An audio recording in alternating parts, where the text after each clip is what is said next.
Hello বন্ধুরা, welcome to my channel রাখি ভাওয়াল। আশা করছি আপনারা সবাই খুব ভালো আছেন। আজ আমি আবার চলে এলাম একটা রেসিপি শেয়ার করতে। আজ ফুলকপির রেসিপি শেয়ার করছি। বাজারে এখন ফুলকপি পাওয়া যাচ্ছে, আর এখন কিন্তু ফুলকপি খেতে বেশ ভালো লাগে। প্রথম আজ আমি একটা নিরামিষ রেসিপি নিয়ে চলে এলাম। ভালো লাগলে অবশ্যই তোমরা ট্রাই করে দেখবে। আর দেখো বন্ধুরা, আমি একটা ফুলকপি কেটে নিয়েছি, কেটে ভালো করে ধুয়ে নিয়েছি। আর দেখো গরম জল করে নিয়েছি। গরম জলের মধ্যে আমি কেটে রাখা ফুলকপিগুলো দিয়ে দিলাম। মোটামুটি 7 থেকে 8 মিনিট আমি এই গরম জলের মধ্যে ডুবিয়ে রেখে দেব ফুলকপিগুলো, তারপর তুলে নেব। দেখো কড়াই বসিয়ে আমি তাতে দিয়ে দিলাম একটা শুকনো লঙ্কা, একটা তেজপাতা, দারচিনি, এলাচ, মৌরি, সামান্য ধনে আর সামান্য জিরে। আমি একটা মশলা তৈরি করে নেব। দেখো ভালো করে শুকনো কড়াইতে আমি গ্যাসের ফ্লেম লো রেখে আমি ভেজে নিলাম। এবার এগুলোকে আমি নামিয়ে নিয়েছি। এগুলো আমি বেটে নেব। আর কড়াই ধুয়ে আবার কড়াইতে তেল দিয়ে দিয়েছি। দিয়ে দিলাম ফুলকপি। তেলের মধ্যে ফুলকপিগুলো দিয়ে এবার ভালো করে নেড়েচেড়ে ভেজে নেব। এর মধ্যে আমি পরিমাণ মতো আগে হলুদ দিয়ে নিচ্ছি। দেখো বন্ধুরা, ভাজার সময় আমি নুন একটু কমই দেব, কেননা ভাজার সময় নুন দিলে ফুলকপি থেকে জল বেরিয়ে আসে, তাই খুব সামান্যই আমি নুন দেব। আগে হলুদ দিয়ে নেড়ে ছেড়ে নিলাম, এরপর দেখো সামান্য নুন আমি দিয়ে নিয়েছি। ফুলকপি আমি গরম জলে ভাপিয়ে নিয়েছি। ফুলকপির মধ্যে যদি কোনো পোকা থাকে তাহলে সেগুলো ভাপিয়ে নেওয়ার সময় বেরিয়ে যাবে আর কি পোকাগুলো। যদিও ফুলকপি খেতে প্রথম কিন্তু খুবই ভালো লাগে। দেখো ফুলকপি আমার ভাজা হয়ে গেছে, তুলে নিয়েছি। আবার কড়াইতে তেল দিয়ে তাতে একটা তেজপাতা, একটা শুকনো লঙ্কা আর এলাচ, দারচিনি, লবঙ্গ দিয়ে দিলাম। নেড়েচেড়ে এর মধ্যে দিয়ে দিচ্ছি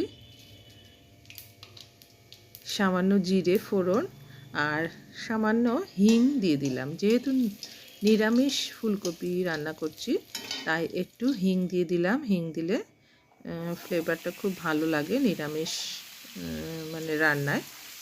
দেখো আমি কয়েকটা আলু কেটে রেখেছিলাম কিউব করে, আলুগুলো আমি দিয়ে দিলাম। দিয়ে ভালো করে নেড়ে চেড়ে নিয়ে এর মধ্যে পরিমাণ মতো নুন দিয়ে দিলাম। আর এর মধ্যে দিয়ে দেব পরিমাণ মতো হলুদ। নুন হলুদ দিয়ে খুব ভালোভাবে আমি আলু ভেজে নেব। দেখো বন্ধুরা, আমি নেড়ে চেড়ে নিলাম।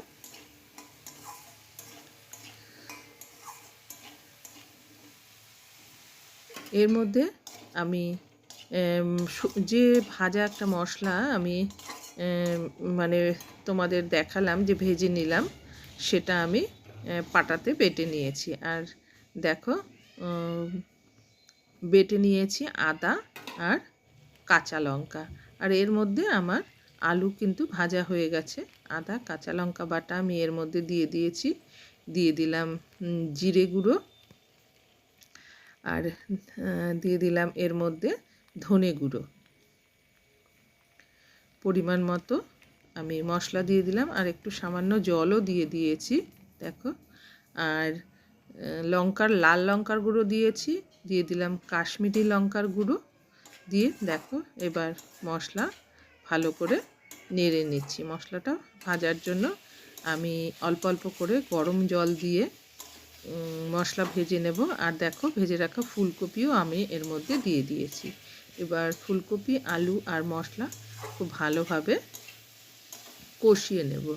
আমি একটু গরম জল দিয়ে দিয়েছি। দেখো খুব ভালোভাবে ফুলকপিটা কষিয়ে নিতে হবে। ভালো করে নেড়ে চেড়ে নিচ্ছি। আর ফুলকপি কিন্তু দেখো আমার কষানো হয়ে গেছে। এবার আমি এর মধ্যে জল দিয়ে দেব।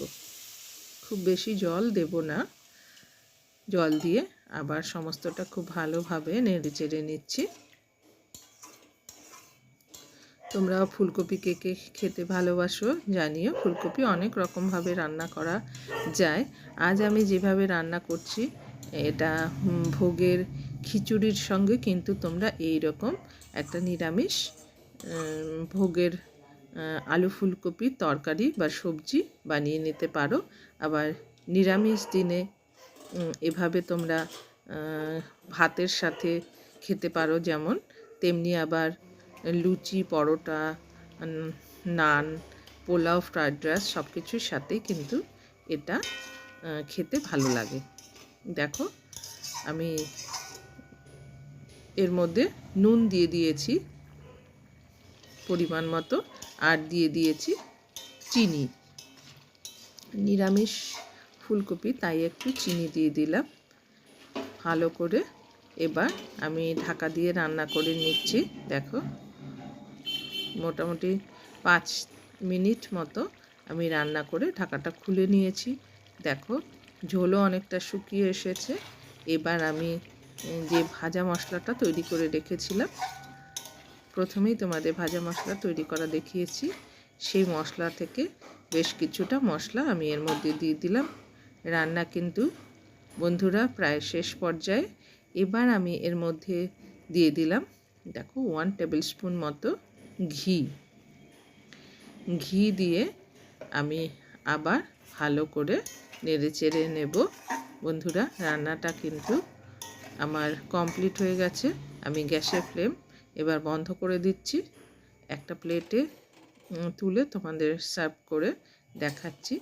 বন্ধুরা তোমাদের যদি এই নিরামিষ ফুলকপির রেসিপি ভালো লেগে থাকে তাহলে তোমরা এভাবে একবার স্পেশাল মশলা দিয়ে ট্রাই করে দেখতে পারো। এটা খেতে সত্যি দুর্দান্ত হয়। তোমাদের আগেই বললাম এটা plain rice, fried rice, pulao, রুটি, পরোটা সব কিছুর সাথে এটা খুবই ভালো লাগে। ভালো লাগলে অবশ্যই আমাকে কমেন্ট করে তোমাদের মূল্যবান মন্তব্য জানাবে। আর সকলকে জানাই অসংখ্য ধন্যবাদ আমার ভিডিওগুলো ওয়াচ করার জন্য। সবাই ভালো থেকো, সুস্থ থেকো। আবার তোমাদের সাথে দেখা হবে পরবর্তী ভিডিওতে। সবার সুস্থতা কামনা করে আজ এখানেই শেষ করছি। নমস্কার বন্ধুরা।